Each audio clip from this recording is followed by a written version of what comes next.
سبح اسم ربك الأعلى الذي خلق فسوى والذي قدر فهدى والذي أخرج المرعى فجعله غثاء نحوا سنقرئك فلا تنسى إلا ما شاء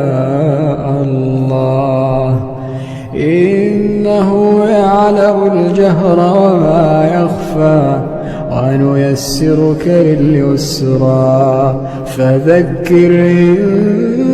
نفعت الذكرى سيذكر من يخشى ويتجنبها الأشقى الذي يصلى